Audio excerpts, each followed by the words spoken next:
Olá, olá, para você que está chegando, seja muito bem-vindo, muito bem-vinda. Eu sou o Gabriel Tripodi, o Podão, e está começando mais um New em Podcast aí para vocês. Do outro lado, ao meu lado aqui, Jaqueline Sobreira, mais uma vez.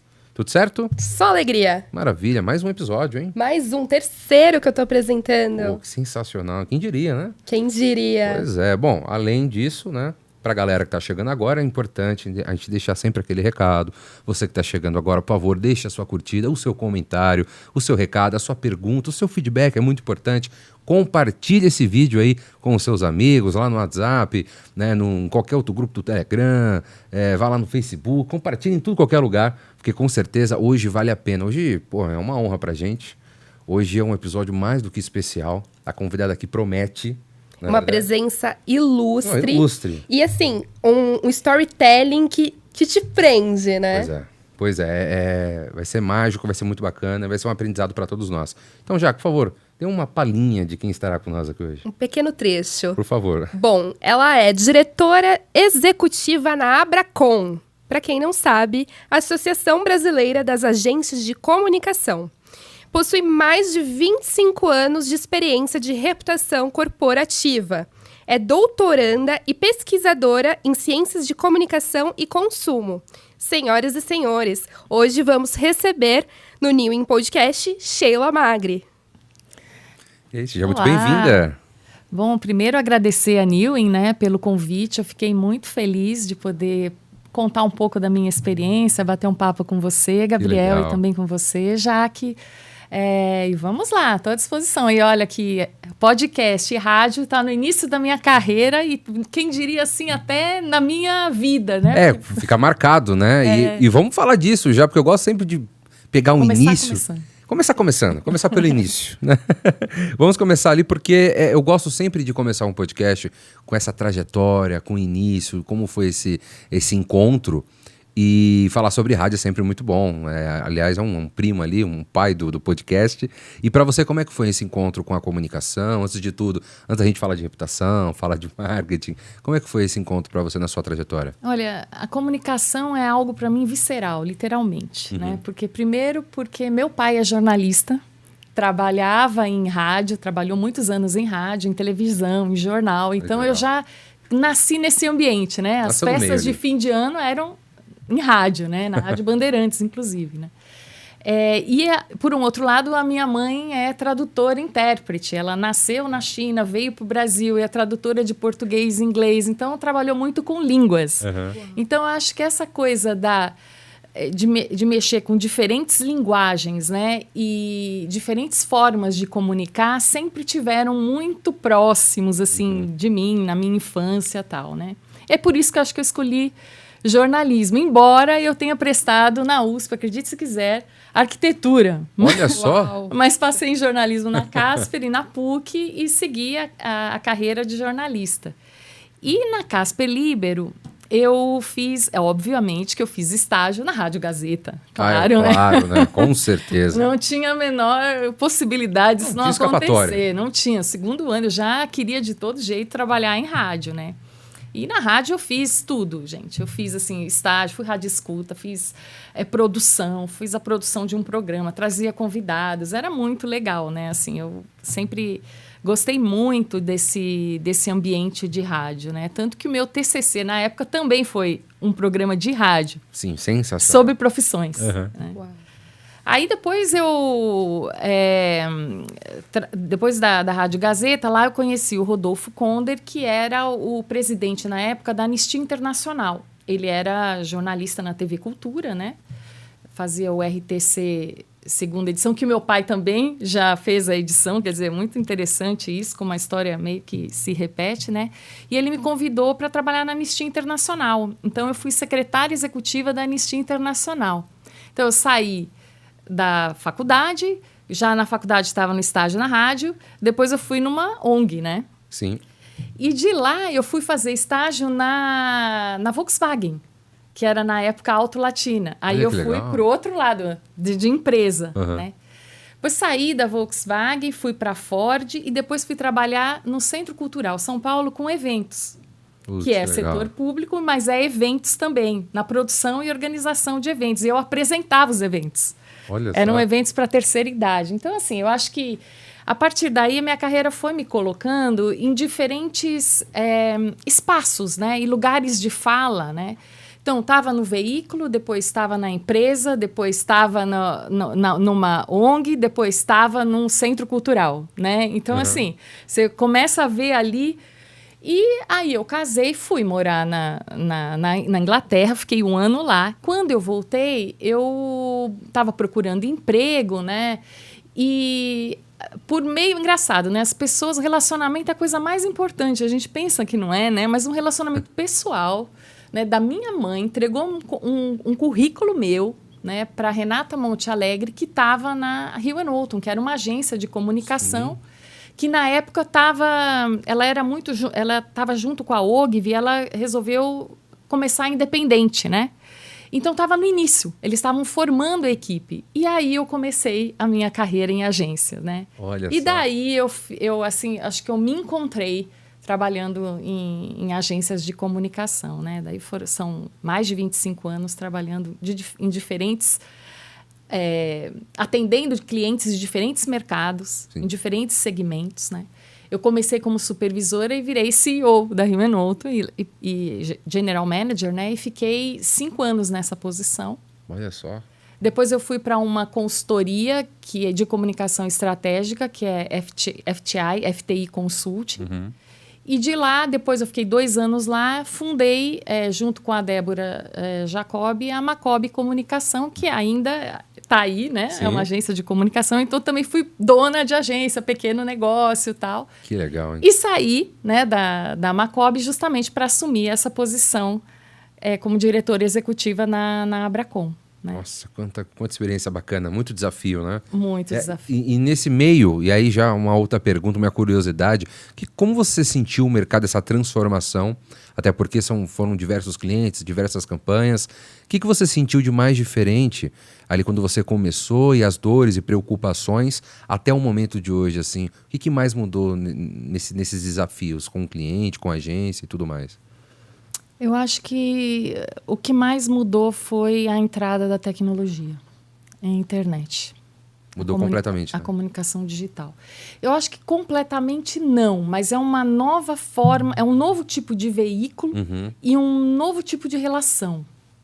E o que muda, eu acho, na minha opinião, assim, porque, é claro, você continua trabalhando os públicos, os diferentes stakeholders, você tem que comunicar para nichos, né, de compradores, né? Mas eu acho que o que muda, o que o digital traz na comunicação tem o seu lado positivo e o seu lado não positivo, né? Não diria negativo, mas não positivo, é a questão da métrica. Né? Por quê? Porque o digital, o ambiente digital traz para a comunicação uma possibilidade de você transformar em números um resultado que antes você tinha que usar equivalente, equivalente com o publicitário. Sim. Né? Você tinha que usar equivalente com a pesquisa, né, de opinião. Tantas pessoas eram a favor, contra, né? Essas eram as principais formas de medir. E agora, né, a gente tem engajamento, tem quantidade de seguidores, tem alcance. Enfim, foram criadas outras métricas que não está diretamente ligado com venda, né? Pois é, exato. Então, isso é um problema e não. E essas métricas são um problema e não. Também não, né? Porque o engajamento, não necessariamente tudo que engajou lá, o número de likes num post, por exemplo, não necessariamente é positivo, né? Pois é, exatamente. Muda conforme ali a campanha e o olhar, a perspectiva, né? É positivo ou para o bem comum. Né? Você pode ter altíssimos engajamentos em conteúdos que não são éticos, por exemplo. Né? Pois é. Que são fake news, Exatamente. Que são desinformação, que são etc. Então, tudo isso bota em questão, eu digo mais hoje, né? A validade dessas métricas só quantitativas, né? Que é um problema antigo. Então, exatamente, antigo. Essa era a minha pergunta, porque geralmente, quem começa, principalmente para quem vem de comunicação, né? Quem é jornalista ali tinha muito aquela questão de, pô, a gente não mexe com números, talvez a métrica é muito fechada, fica ali. E com essa transformação, muitos dados, muitos números fazem parte, assim, lado a lado com campanhas, com projetos. E aí, com certeza, muda, porque vem chegando cada vez mais informação, um fluxo constante de conteúdo, de campanhas, de estratégias. E aí, como faz essa migração e também parte para que seja fiel a tudo que você vem construindo para clientes, para diferentes segmentos. Então, como é que foi também analisar isso de perto? Porque imagino que existe uma dificuldade de fazer as pessoas entenderem a importância disso, né? Sim, eu acho que existe e ela está assim, intimamente ligada com o próprio conceito de reputação, por exemplo. Né? Quando a gente entende que a reputação ela não pode ser entendida como resultado. Ela não pode. Por quê? Porque se for o resultado a reputação, então eu perco em autenticidade. Quanto mais eu sou bem reputada e eu não fiz nada para aquilo, mais autêntico e mais valor eu tenho. Então, a reputação, ela dá bem para ser analisada do ponto de vista da comunicação e mais qualitativo, né? Porque ela é consequência. Ela não é resultado, mas ela é consequência. Então, essa pequena, sutil, né, diferença é muito importante. E nós, como profissionais de comunicação, ou da comunicação corporativa, a gente está olhando justamente aspectos comunicacionais, como, por exemplo, o sentido daquela mensagem, daquela informação. Por exemplo, se aquela informação é boa, né, positiva ou negativa. Sim. Se é boa a reputação ou se é má reputação. Se é pouca reputação ou se é muita reputação, né? Aí tem o álbum da Taylor Swift, a música Big Reputation, né? Nossa, nem fala, minha irmã é viciada. Então assim, você vê que a reputação E é muito engraçado porque a palavra reputação, ela vem do latim, né? E ela é formada por duas palavras, re e putare. Re significa repetir, fazer de novo, é o re, né? Sim. É o re. E putare significa pensar, refletir, admitir, conjecturar. Então, a reputação é uma reconjectura. Então, você não pode falar assim, eu quero uma reputação sólida. Não, porque a reputação, a beleza da reputação é que ela está em movimento, que ela está sempre fora de alcance. Exato. Então, os profissionais de comunicação e de reputação, eles são aqueles justamente que conseguem, nesse movimento, observar a imagem, o discurso, e se tem coerência entre a imagem, o discurso, a prática da situação acontecendo, né? Exatamente. Então, essa é a beleza. Aí você cristalizou, vai ter um problema. Pois é. Né? Uma hora ou outra vai acabar encontrando algum problema, né? Pode falar, imagina, Jaque. Sheila, e uma dúvida que me veio aqui, acredito que pode ser de muitos das pessoas que estão ouvindo em casa. Você vem de 25 anos de uma experiência de reputação. A gente não está falando de pouco tempo. Não, imagina. E veio enxergando e percebendo essas movimentações tecnológicas de evolução, de comportamento da sociedade. E unindo esses dois termos, a gente sabe que tem mudança, né? Que as coisas vão...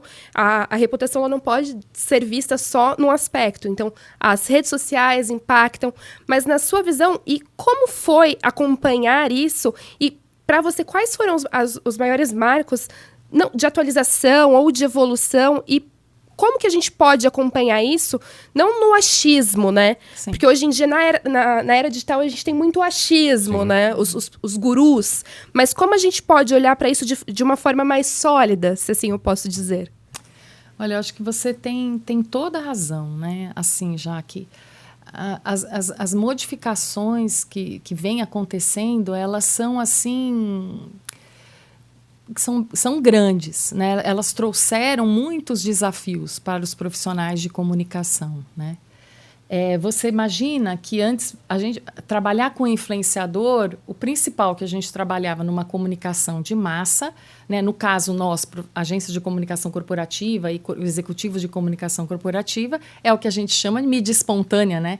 Era a imprensa, né? Que já tinha sua lógica estabelecida há praticamente 2 séculos, né? Assim, a credibilidade, a verdade, quer dizer, tinham valores ali e os profissionais que agem, né? Ainda existe esse conceito, mas aí, de repente, o que acontece? A imprensa não se apega mais no papel só, não é só mais o papel, aí tem a TV, tem o rádio, aí, de repente, as mídias digitais, né? A TV, os veículos que são originalmente, que nascem no digital, eles nascem com outra ideia, mas os valores ainda são. E você tem, a partir de eu não gosto de usar esse, porque não acredito que seja uma democratização, mas com uma facilidade de acesso das pessoas nas plataformas, né, tipo o próprio YouTube, o Instagram e o próprio LinkedIn para o corporativo, delas se posicionarem lá. Antigamente você dependia de alguém te dar, né, a possibilidade de fala escutada. Hoje, se você for tiver um planejamento e fazer direitinho aquilo que o seu público ou o seu nicho quer escutar, você consegue se sobressair. Com né? certeza. Então, por exemplo, para a gente nós que éramos agências de comunicação, a gente começou a ver, de repente, era um influenciador, vamos dizer assim, que era o jornalista, a imprensa, e de repente se multiplicar o número de pessoas, né? Então isso foi assim um desafio muito grande, porque esses influenciadores até hoje, né, não existe uma regra clara. Não, exato. Né? Você não sabe quando que um conteúdo foi patrocinado, quando foi se ele não deixar isso explícito, né, fica confuso, né? Ou às vezes a pessoa também nem quer saber, ela está tão atrás da informação que ela nem quer saber, né? Então isso é uma coisa que a gente teve que lidar também. Fora a comunicação nas plataformas digitais, também essa figura, né, do que a gente chamava embaixador de marca, influenciador, que passou a ser qualquer um, né? Exatamente, todo mundo tem a possibilidade. Todo mundo, né? E qualquer um. Qualquer um, exatamente. E dentro disso também, existe muito aquela dificuldade, principalmente antigamente a gente ouvia muito sobre essa questão de dar a devida importância à reputação. De entender qual é a importância disso, de você se preparar, de sempre estar atento ali ao que pode acontecer. E com as redes sociais, com essa tecnologia, a todo momento é preciso estar atento ali ao que pode estar acontecendo, as discussões, as bolhas, qualquer faísca pode acabar virando uma grande explosão. Como você acompanha esse movimento e se para você sentiu essa dificuldade de talvez passar a importância de você estar atento, de fazer uma gestão, de olhar sempre para a crise ali com bons olhos, né? Não só no momento que a crise estoura. Você sentiu um pouco dessa dificuldade? Eu sinto. Eu acho que essa é uma dificuldade inerente a uma crise reputacional, né? E é muito engraçado que eu estava pensando outro dia que toda crise reputacional ela é uma crise de lealdade. Por quê? É quebrado algum vínculo que pode ser, vamos dizer assim, a imagem não corresponde ao que se diz, né? Ou então, o que se fala não corresponde à prática, né? Ou a imagem não corresponde à prática, né? Ou a expectativa não corresponde ao tamanho da pessoa que aceitou o desafio, a expectativa do outro, né? Então, há sempre uma quebra de uma relação que era, vamos dizer assim, de algum princípio. E no mundo do consumo, a gente sabe, né? Que é fidelizar o consumidor, Total. É engajar o seu público, né? E aí, a crise reputacional ali, ela quebra justamente isso, né? E eu vejo assim, né? Nós, enquanto profissionais de comunicação, a gente sofreu e vai continuar sofrendo com isso, porque se não fosse uma surpresa, não era crise, entende? Pois é. Tudo aquilo que já estava, você já mapeou, aquilo não é crise. Mas também eu queria fazer uma pontuação. Outro dia eu estava conversando com uma associada da Bracon, que é um especialista em reputação, E a gente estava conversando assim, poxa vida, mas será também que a gente não exagera muito colocando a reputação em contraponto com a crise? Porque realmente, né, ou a reputação, se você colocar ela como resultado, é perigoso. Mas se você colocar assim, se você cuidar da sua reputação, você não vai entrar em crise, não é bem verdade. Não é bem verdade. Sim. Porque tudo na vida, tudo, absolutamente tudo, você não tem controle. Você pode ter de uma parte, né, do que você age, né? Se você vai agir, você... Né? Mas das suas reações você não tem controle. E você não tem controle do acaso. Exatamente. Quando pode acontecer, como. Exato. A reação das pessoas. A reação das pessoas. E as redes, né? Que tem fenômenos que são novos, né? É muito rápido também, né? Cancelamento, por exemplo. Tudo isso está sendo estudado agora. As próprias fake news. A academia tá entendendo discursos de ódio, cancelamento... Aquele que eles falam também, que que eles falam quando a pessoa lacrou. Sim. Estudar o lacre. Lacração. Então, assim, você vê que... porque o lacre não deixa de ser assim, lacrou, então ninguém fala mais nada, porque lacrou, né? Então, isso aí é uma forma de... A melhor fala silencia as demais. Então, mas será que todos pensavam daquela maneira, né? Exato. Então, assim, outra coisa que a gente mapeia quem... Por exemplo, se alguém curtiu lá o fórum, nosso fórum que nós organizamos, né? Tiveram pessoas, eu fiz um post no LinkedIn, tiveram pessoas que curtiram o post, perguntaram coisas para mim em função, e eu claramente sabia que essas pessoas tinham visto, né? Mas eu recebi muitas mensagens no privado de gente que queria saber do fórum, viu o post, mas não se manifestou lá. Não interagiu, né? Então, como é que você mapeia tudo isso, né? Exato. Tudo bem, tem impressões, mas impressões você tem desde alguém que só passou até alguém que realmente... Parou, leu, viu ali o conteúdo. Então muda bastante isso, Muda. Né? É muito interessante. Muda. E aí você comentou algo bacana sobre a questão da Abracom. Eu queria que você falasse um pouquinho de como foi a sua entrada, né? E também qual a importância das agências em relação à reputação e a relação ao mercado também. Porque eu imagino que tem uma parte muito significativa dessa interação, de dar a voz a essas agências e também fazer parte de todo esse processo, né? Sim. Olha... Gabriel e Jaque, foi com uma enorme satisfação que a Abracom surgiu na minha vida. Por quê? Porque você imagina que eu construí uma carreira na comunicação, sobretudo na comunicação corporativa em agências, né?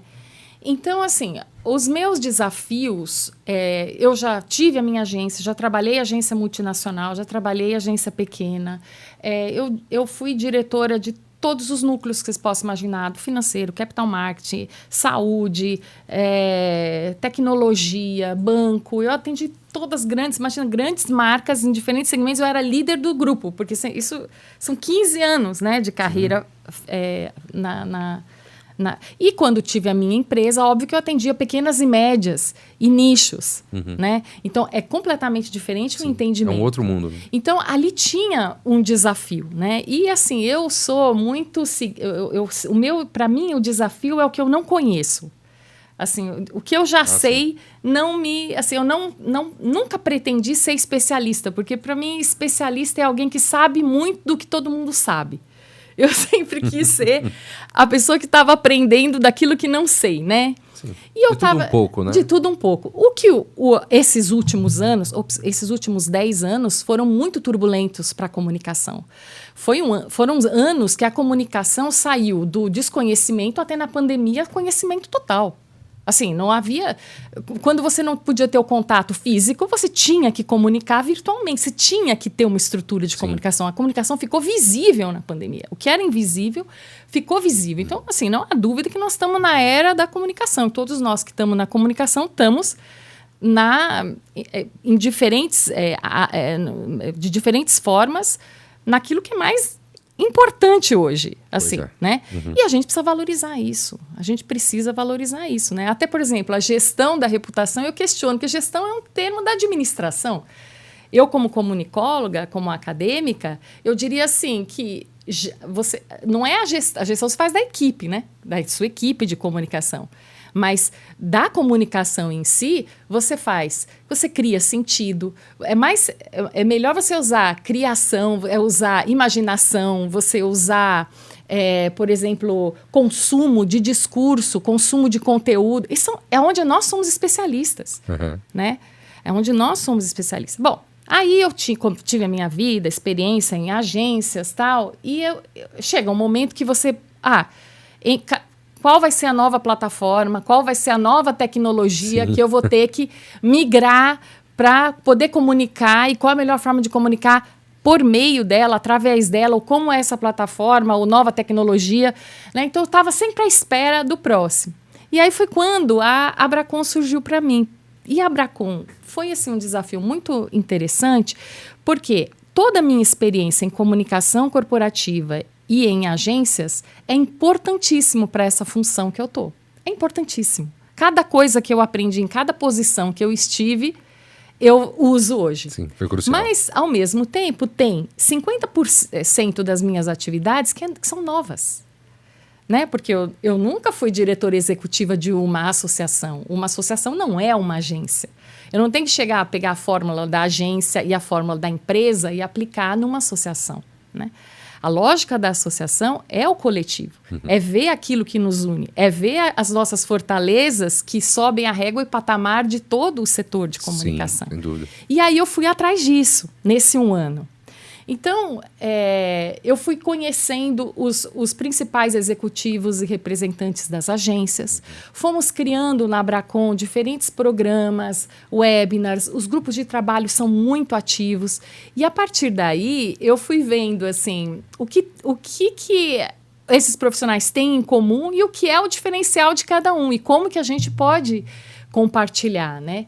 E eu vi que era uma ideia que, quando eu estava numa agência e tinha outras agências como concorrentes, né, e o cliente como o que nos provê os desafios comunicacionais, quer dizer, você só poderia se o cliente te desse. Se o cliente dá um desafio, você conseguiria trabalhar. Você sozinho, você pode fazer para sua agência, mas não é a mesma coisa, né? Não. Mas esse era o mundo que eu estava.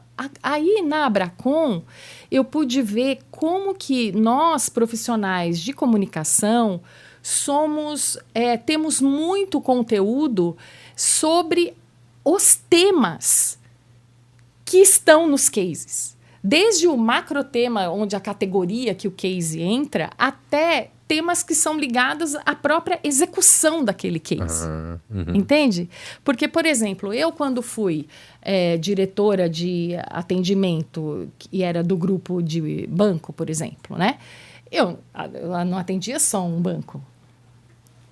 Determinadas vezes eu atendia um banco, uma fintech, eles estavam no setor financeiro. Sim. Né? Então, isso possibilitava, e eu era diretora, às vezes eu fui diretora só de núcleo, mas eu já fui diretora de clientes de 2 núcleos. Então, eu tinha o aniversário da Sadia de, sei lá, não me lembro, mas 30 anos... Como que vamos fazer uma programação comunicação institucional? Tinha o lançamento da torta Miss Daisy, tinha o lançamento do medicamento, né?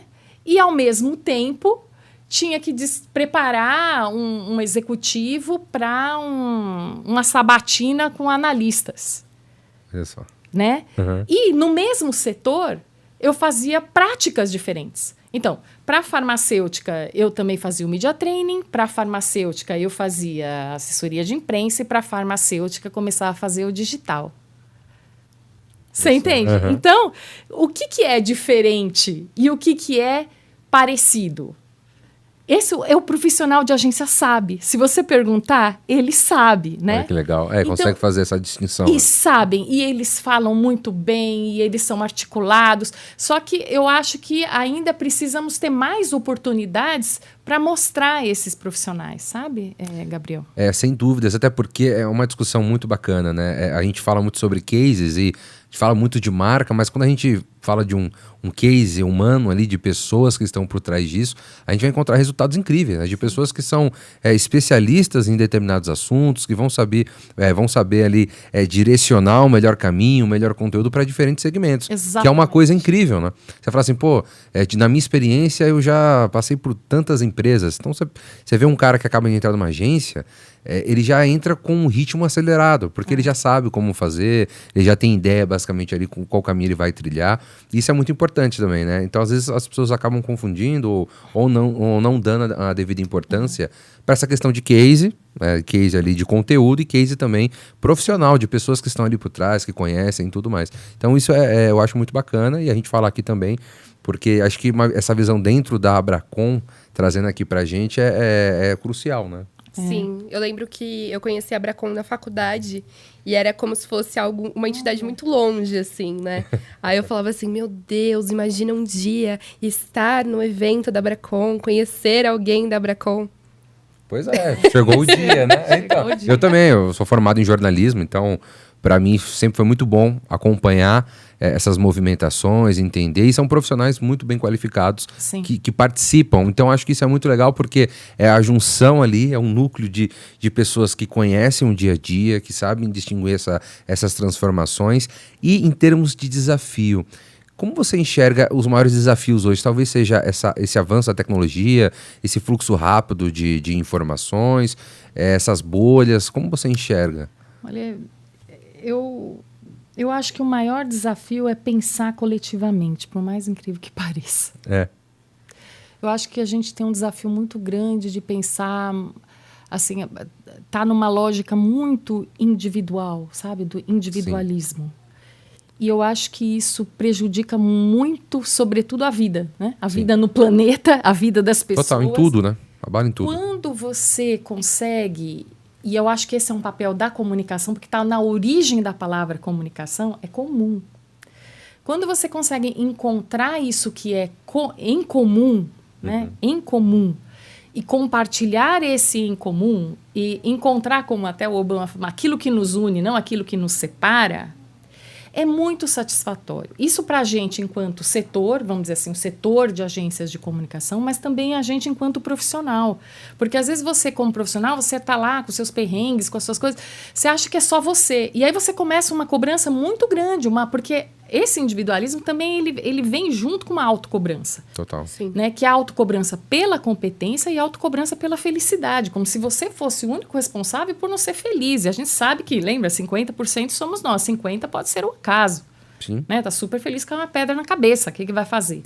Né? Que nem uma colega minha que caiu e de um dia para o outro tropeçou e teve que fazer uma cirurgia no cotovelo. Quer dizer, não estava planejado isso. Não tem nem como planejar também. Não tem. Então, assim, a gente tem que se cercar, né? Eu vejo assim, que se cercar de outras pessoas, conversar, dialogar, que é outra coisa da comunicação, né? Olhar para os diálogos, como são os diálogos, qualidade dos diálogos, né? Eu diria, por exemplo, métricas, qualidade de diálogos. O que nós fazemos? Qual é a matéria da comunicação? O sentido que é dado, o sentido que é atribuído, o sentido que é transmitido. O veículo, o próprio veículo diz muito sobre aquilo que a gente está... Até o McLuhan fala, né? O meio é a massagem. O próprio meio que a gente utiliza, né? A gente está, por exemplo, aqui hoje num podcast. O podcast, ele usa muito do áudio, né? Então, as palavras, tudo. Mas a gente também está sendo filmado. Então, eu com a minha mão assim, eu estou passando também. Né? Tô passando energia. Tem uma outra comunicação. Né? Então, eu acho que esse é o maior desafio. É como encontrar aquilo que junta as pessoas. E para as empresas, esse é um desafio. Você vê um monte de executivos C-level reclamando que as pessoas não vestem a camisa. Pode ver, não sou a única. Sim, né? sim. Assim, é né? uma discussão então, que... como faz vestir a camisa se você estimula o tempo inteiro para que não haja vínculo? E a gente já viu que a reputação é justamente o vínculo. Exato, né? É o modo como trata também. Exato. Até questão de porta-voz, né? Exato. É imagem ao longo do tempo, mas não só. Porque tem que ter um contexto para essa imagem ao longo do tempo. Claro. Né? Conforme muda o tempo, por exemplo, um exemplo fantástico de que a gente não tem controle na reputação, né? Que é a imagem ao longo do tempo, é o Van Gogh. O Van Gogh é um exemplo maravilhoso para isso. Perfeito. Quando ele era pintor na época dele, ele era um ilustre desconhecido. Sim. Né? Alguém que ninguém não queria nem saber de nada, né? Uma pessoa com, né, uma doença, né? Até coitado, foi criticado, né? Hoje em dia a gente podia falar, seria capacitismo, né? Você vê quanta coisa, né? E hoje você tem as mostras imersivas, que aliás é o tema do meu doutorado, né? Eu fiz o mestrado em reputação e ética corporativa. E o meu doutorado é sobre as exposições imersivas, é sobre o fenômeno do imersivo. Olha só que bacana.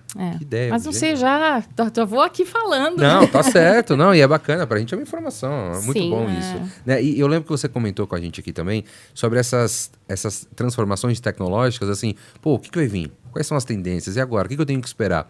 E para você, como que é analisar, faz pouco tempo, mas a questão das inteligências artificiais? Como é que é isso? Porque chegou também, e é claro, tem muita coisa acontecendo, e aí também gera para as empresas aquela sempre dúvida, pô, e agora? Será que eu vou de cabeça? Será que eu espero um pouco? Mas se eu esperar muito eu posso chegar atrasado? E agora como é que eu faço? Então, como é que foi para você analisar isso também, entender um pouquinho das agências? Pô, e agora? Como vai fazer? Vou perder trabalho? Vou perder aqui posição? Nossa, esse é o tema do momento, né? Pois é o tema do momento. A inteligência artificial. O que eu falo, até fiz um artigo científico sobre isso, o hype, né? Que é um fenômeno comunicacional. Sim. O hype. Uma coisa estar em hype é comunicacional, né? Sim. Eu dei até uma risada quando você falou, porque no ano retrasado, como eu estava estudando no doutorado as exposições imersivas, o imersivo, eu fui muito chamada para falar sobre o metaverso. Sim, exatamente. Que foi outro também. Que eram várias palestras, né? sobre o metaverso. E o que eu sempre achava muito curioso é que o metaverso e o imersivo é um fenômeno dos anos 2000, do fim do século passado e começo desse século. E é retomado 20 anos depois. Assim, é muito... Então, assim, já teve altas discussões, sérias discussões, há 20 anos atrás, sobre esses temas, né? Então, por isso que eu fiquei muito curiosa para saber essa coisa do hype. Então, uma coisa e mesma coisa acontece com a inteligência artificial. A inteligência artificial não é nova. Não é? Mesmo o termo IA também não é novo, né? O que a gente teve foi uma popularização da ferramenta do ChatGPT. Exatamente. Que fez com que as pessoas usassem mais, né? E nesse sentido, o hype do IA foi mais eficiente do que o hype do metaverso, porque o metaverso, para você entrar num metaverso, ainda... para as pessoas é uma coisa muito distante. Sim. Enquanto que o ChatGPT, qualquer você abre ali, entra lá, abre ali e fica fácil, né, de entender o que é uma inteligência artificial quando você começa um chat com o ChatGPT. Exatamente. Né? O que eu acho sobre isso? Eu consigo ver todos os perigos e todos cuidados que a gente, enquanto sociedade, tem que ter com relação à evolução das tecnologias. Por quê? Muita coisa que está acontecendo nesse momento está sendo regulada agora. Não tem não tem uma legislação. Isso. A Europa ainda é um pouco mais avançada, mas mesmo assim existem vários limbos aí, né? Existem vários limbos jurídicos, enfim, tem uma série de... né, que a gente não consegue segurar. Então, eu consigo perceber isso. Também consigo perceber que isso faz tudo a parte de uma lógica, né, do próprio sistema que a gente está, o sistema capitalista, que está numa lógica de plataforma, que cada vez começa, assim como a gente fala a gestão da reputação, daqui a pouco a gente vai falar da digitalização da reputação. Porque a gente está num processo de mediatização, né? Muito, muito grande, né? Consigo ver isso. Mas mesmo assim, eu ainda sou mais, como fala, filotécnica, amante da técnica, do que como é que é? Fobia, né? Como é que tecnofóbica. Tecnofóbica. Isso. Eu sou menos tecnofóbica e sou mais amante das tecnologias. Eu acho que a questão é que deveriam ter pessoas, um grupo coletivo, né? Porque a gente vê esses grupos artísticos que usam tecnologia, eles são sempre coletivos. Por quê? Porque tem a pessoa que entende da tecnologia, da técnica, tem a pessoa que é o artista que vai visualizar o que nós vamos romper com aquela experiência. Sim. Né? E aí, a partir daí, ele vai colocando outras pessoas que podem ajudar a executar aquela experiência. Então, nós estamos num momento em que a experiência é que é muito importante. A experiência só pode ser realizada em coletivo. Então, eu entendo dessa forma, né, Gabriel? Não, e tá certo, tem que entender assim mesmo, porque essa questão do hype acho que é um ponto certeiro.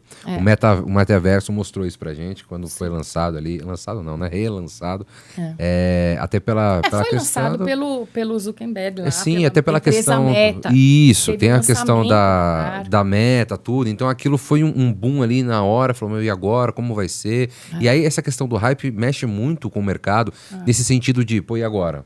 Será que... O famoso FOMO, né? Então, preciso estar ali. Preciso estar em todos os lugares ao mesmo tempo, é importante pra mim, e como vai ser, e de repente você, pô, deixa eu dar um tempo. E a mesma coisa com os podcasts, quando voltou, logo depois ali da pandemia, com os videocasts também. Sim. Todo mundo querendo fazer, pô, a gente precisa estar ali, será que é assim mesmo, será que não é? E até hoje, existe muita confusão sobre isso. Assim como no metaverso, que parece que desapareceu do mapa. E agora com a inteligência artificial. Todo mundo meio assim, pô, e agora? Para onde a gente vai? O que vai acontecer? Acho que não é isso, mas eu tenho que esperar, porque é 1 ano e meio ainda de inteligência artificial. Vai vir mais coisa por aí. Então essa questão do hype eu acho que é muito importante, porque as pessoas acabam se estressando muito com isso. Às vezes deixa de lado essa questão do humano, da estratégia, de você continuar, né, seguindo, né? Eu acho que some do hype discursivo, né? Exato. Mas continua, assim, o metaverso vai muito bem, obrigado, vai crescendo. A indústria de games é inteirinha em cima disso. A indústria de moda é muito favorável que seja no metaverso. Que você vai ter ali por celebridades, cima, né? Os avatares. Assim, o metaverso, eu acho que ele assusta um pouco, porque ele fora a questão do acesso, né? Ele não tem uma lógica binária. Porque ele é a lógica espacial. Então, imagina... você tem por um ponto passam infinitas ideias. Então, se eu falar uma coisa para você, você pode pensar 1000 coisas. Né? Se eu falo 2, você faz uma reta entre elas. Então, você pode comparar, você pode fazer uma que seja começo, outro fim, outra que seja causa e efeito. E é a lógica nossa das narrativas. Ela é linear, ela é binária e linear. Né? Se você tem 3 pontos, você tem um plano. Se eu te der 3 coisas, você vai construir uma atmosfera com essas 3. Você vai construir um plano, né? Se eu tiver 4, você vai construir o cubo. Tem profundidade. O seu olhar muda. É a mesma coisa no metaverso. A gente não está preparado ainda. Quem está preparado para isso? Os artistas, os criativos, aqueles que fazem ambientação de show, aquelas pessoas que trabalham em instalações, aquelas pessoas que não estão na linha, né? E, ao mesmo tempo, você pode ter dentro do próprio metaverso todas essas coisas. Então, isso é muito complexo, né? É muito complexo. Fora para regular tudo isso, total. A própria a tecnologia, né? Eu entrei em vários metaversos, algum deles eu não tinha perna, né? Então isso atrapalha um pouco. Você olha para baixo e não vê. É esquisito. Gera uma confusão, sim, mas claro. Ao mesmo tempo, assim, atravessava a porta. Eu falei, meu Deus, isso aqui ia ser um fantasma. Assim, eu tive aquela sensação. Era original. Eu senti, né? Não é algo que você tem nos seus sentidos, mas é uma sensação de atravessar a parede. Gente, isso é interessante, né? Parece bobo, né? Mas é incrível, né? E eu acho que tudo isso, para os profissionais de comunicação, é muito legal. Pois é. Eu não consigo matar o bebê, jogar o bebê com a água do banho, né? Pois é, não tem como. A comunicação só existe por causa da tecnologia. Sim. Né? Claro que você tem a fala, mas mesmo se desenvolver a fala, o próprio corpo, né? O próprio corpo teve que modificar, né? Para que isso acontecesse, né? Sheila, e pensando em comunicação e experiências, principalmente você falou muito sobre a questão do coletivo. Esses tempos eu estava lendo um artigo no LinkedIn sobre o uso da inteligência artificial para artigos, né? Construção de textos, de campanhas. E eu queria entender como a Abracon e as agências enxergam isso, pensando que existem algumas pesquisas de consumo em que as pessoas estão buscando cada vez mais experiências mais humanizadas e, em contramão a isso, nós temos uma ferramenta em que é preciso ter um senso de uso para ter essa questão de um texto mais humanizado. Então, como que a Abracon, você e as agências estão enxergando isso? Olha, lá na Abracon, eu acho importante mencionar Agora acho que me focar um pouco na Abracon, né? 3 coisas. Primeiro, né? A gente tem uma pesquisa que é termômetro de mercado Abracon, que ela era trimestral e aí desde o ano passado a gente está fazendo ela anual, né?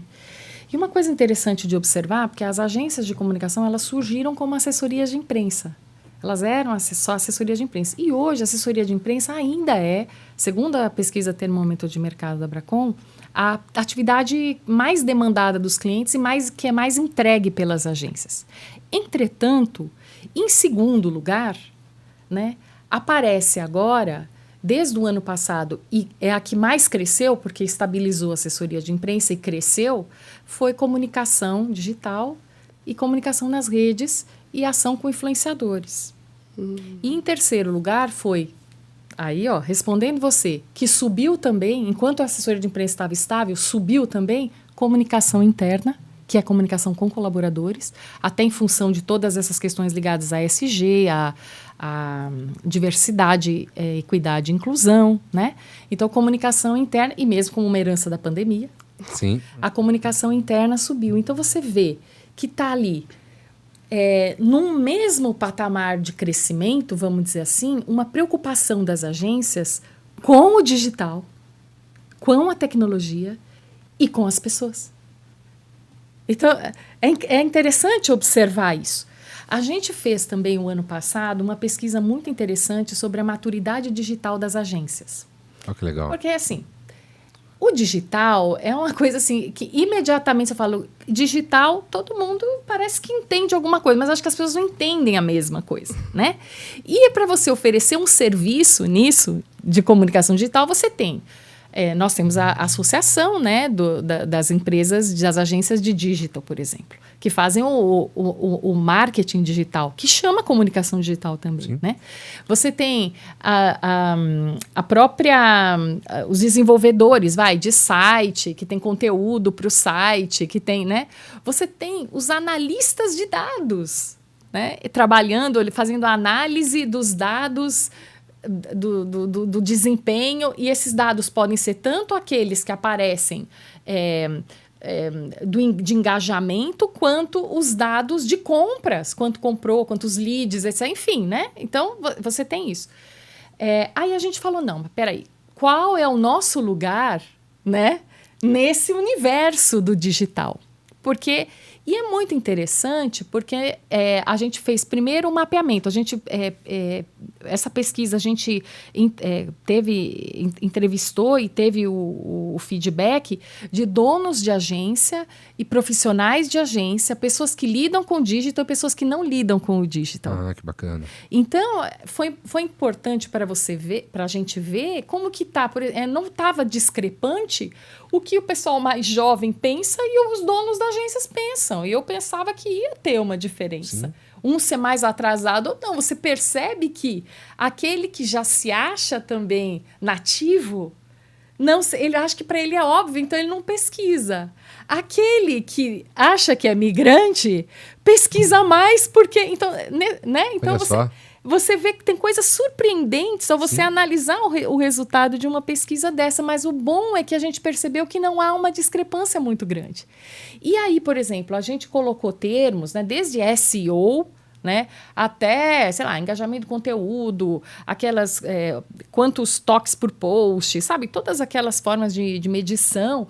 E agora, o que nós estamos fazendo? Nós estamos fazendo a análise desses dados e nós vamos fazer a divulgação para posicionar o que o nosso setor entende por comunicação digital.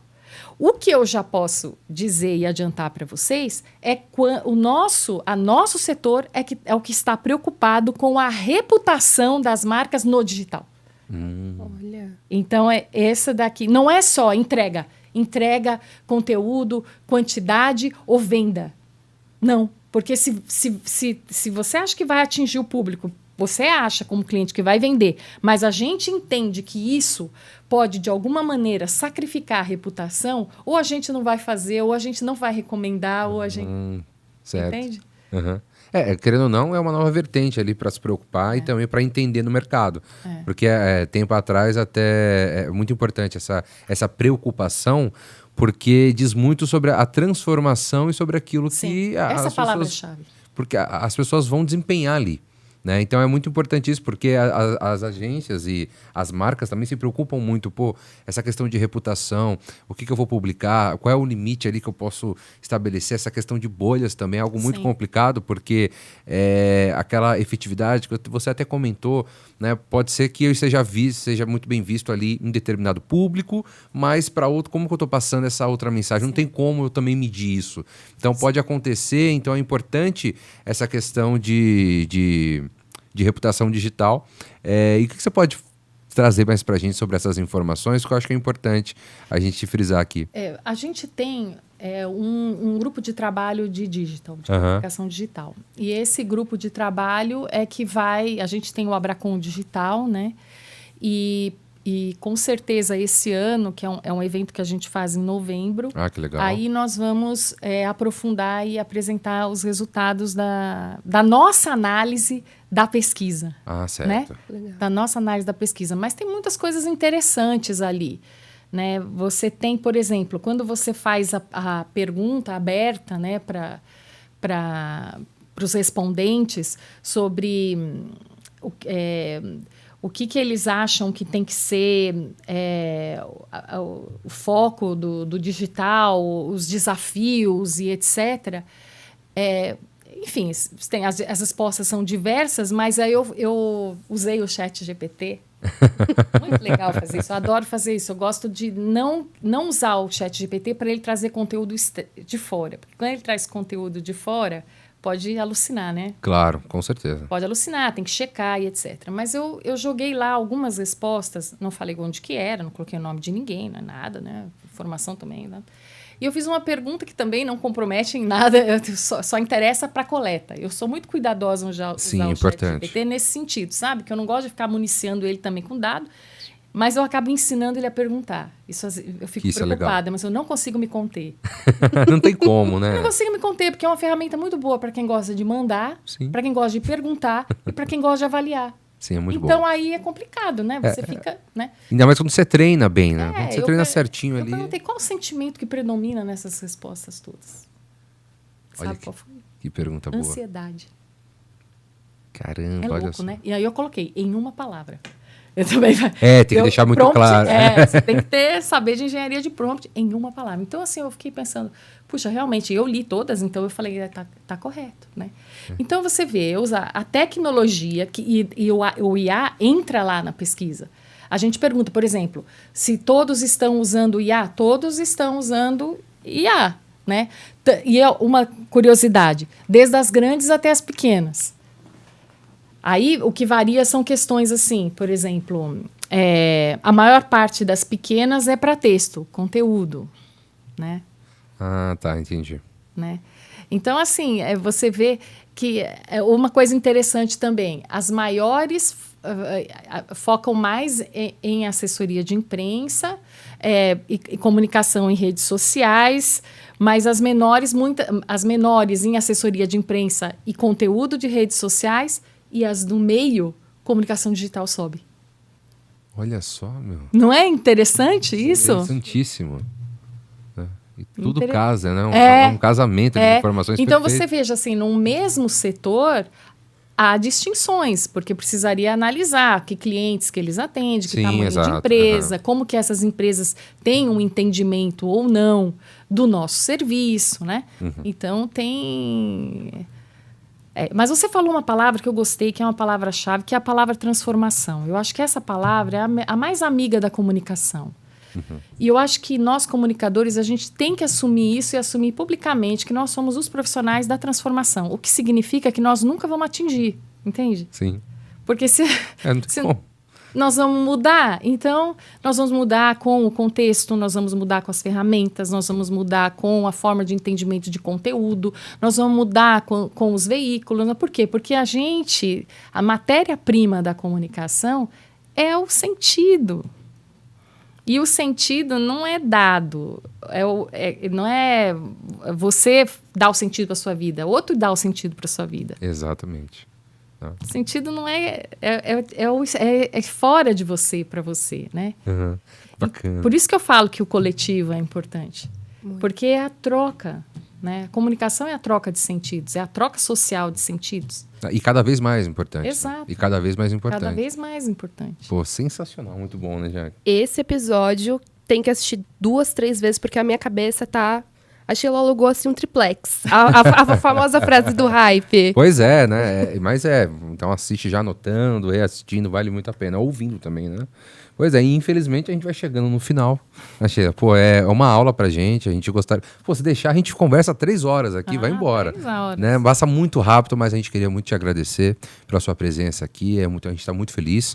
Dizer que a porta do New in Podcast está sempre aberta, então, caso precise voltar, queira passar uma mensagem, fiquem à vontade. E queria só pedir uma mensagem final para quem está nos ouvindo, nos acompanhando ou nos assistindo também. E aí fica à vontade, assim, fica à vontade também para passar suas redes sociais, onde pode te encontrar, enfim, esse espaço é seu. Eu acho que se você é profissional de comunicação e está no mercado há muito tempo, você sabe que quantos desafios a gente teve e tem que, né, enfrentar aí diariamente, mas que a gente sempre tem, e os novos que estão entrando, né, no segmento, essa capacidade de ser curioso, né, de ser curiosa, de amar aquilo que você não sabe, de ir atrás, de investigar, né, essa coisa do investigativo, de ir atrás, de procurar, não se deixar encaixar. Eu acho que essa é uma palavra que muitos comunicadores, vocês vão ver, eles vão falar, não gosto que me encaixe, porque a gente é realmente essa coisa meio polvo, né? Então, se você ainda não encontrou a comunicação e é desse jeito, nós somos iguais a você. E se você tem experiência em comunicação, trabalha com a comunicação, né? Estamos juntos. Procurem a Abracon, a gente tem conteúdos muito interessantes, conteúdos também que são abertos, né, para o mercado. É só entrar lá no site, mandar uma mensagem, né, abracon.org.br, que eu estou aí aberta e vamos construir juntos aí essas novas métricas também mais qualitativas que são mais de acordo com a nossa área da comunicação. Com certeza, e a gente vai deixar o link também disponível aí na descrição do vídeo, tá? Mais uma vez, muito obrigado, muito feliz pela sua participação aqui, foi uma aula pra gente. Foi uma aula. aula. Gostou muito, e agradecer a Jaque, muito obrigado, mais uma vez, mais um episódio sensacional. Mais um episódio. Né? Maravilhoso, né? E agradecer também a galera que nos acompanhou, a audiência aí sempre muito bem qualificada, você que nos ouviu ou nos assistiu, muito obrigado pela sua companhia. Mais uma vez, né, deixe a sua curtida, o seu comentário, compartilhe esse vídeo aí com todo mundo para que cheguem mais pessoas e a gente consiga trazer também mais conteúdos legais para vocês. Tá Deixa sendo aqui assim. embaixo também, né, dica de convidado, perguntas. Claro, a gente gosta, a gente recebe bastante mensagem, então quanto mais mensagem, melhor. Então, por favor, deixe aí o seu feedback, a sua pergunta, a sugestão, convidados, a gente gosta bastante, tá? E sendo assim, um forte abraço e nos vemos no próximo episódio. Até mais, gente. Tchau, tchau.